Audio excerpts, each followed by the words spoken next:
नमस्कार विद्यार्थी मित्रांनो, आज तुमच्या समोर घेऊन आलोय government college of engineering Yavatmal या कॉलेजचा रिव्ह्यू.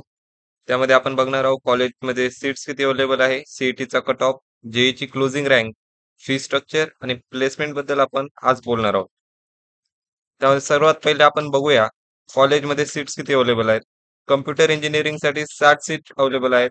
इलेक्ट्रॉनिक्स अँड टेलिकम्युनिकेशन इंजिनिअरिंगसाठी सुद्धा 60च अवेलेबल आहेत.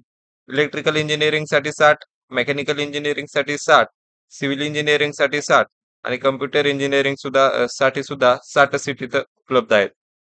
आता सीईटीचा कट ऑफ 2024चा कम्प्युटर इंजिनिअरिंगसाठी 87.13 पहिल्या राऊंडचा कट ऑफ होता. राऊंड 2 चा कट ऑफ 84.22 तर राऊंड 3 चा कट ऑफ 82% होता. इलेक्ट्रॉनिक्स अँड टेलिकम्युनिकेशन इंजिनिअरिंग मध्ये राऊंड 1 चा कट ऑफ 82%, राऊंड 2 चा 80%, तर राऊंड 3 चा कट ऑफ 78% होता. इलेक्ट्रिकल इंजिनिअरिंग साठी राऊंड 1 चा कट ऑफ 79%, राऊंड 2 चा कट ऑफ 77%, तर राऊंड 3 चा कट ऑफ 75% होता.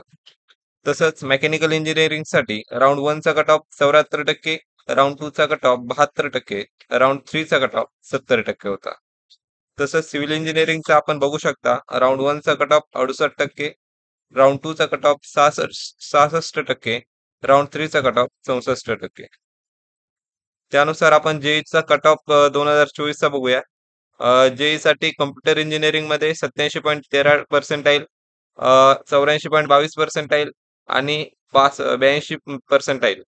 तर इलेक्ट्रॉनिक्स अँड टेलिकम्युनिकेशन इंजिनिअरिंग साठी राऊंड 1 साठी 82 पर्सेंटाईल, राऊंड 2 साठी 80 पर्सेंटाईल, तर राऊंड 3 साठी 78 पर्सेंटाईल. तसंच इलेक्ट्रिकल इंजिनिअरिंग साठी 79 पर्सेंटाईल राऊंड 1 चा कट ऑफ, 77 पर्सेंटाईल राऊंड 2 चा, तर 75 पर्सेंटाईल राऊंड 3 चा कट ऑफ. मेकॅनिकल इंजिनिअरिंगसाठी 74 पर्सेंटाईल, 72 पर्सेंटाईल आणि 70 पर्सेंटाईल असा राऊंड 1, 2 आणि 3 चा कट ऑफ लागलेला आहे. सिव्हिल इंजिनिअरिंगसाठी 68%, 66% आणि 64% हा राऊंड पहिल्या, दुसऱ्या आणि तिसऱ्याचा कट ऑफ आहे. आता आपण त्या कॉलेजच्या फी स्ट्रक्चर बद्दल बोलूया. त्या कॉलेजमध्ये ट्युशन फीज आहे 15,000, ओपन ईडब्ल्यूएस साठी 7,500 आणि ओबीसी साठी 0. तसंच एस-सी साठी ट्युशन फीज 0 आहे.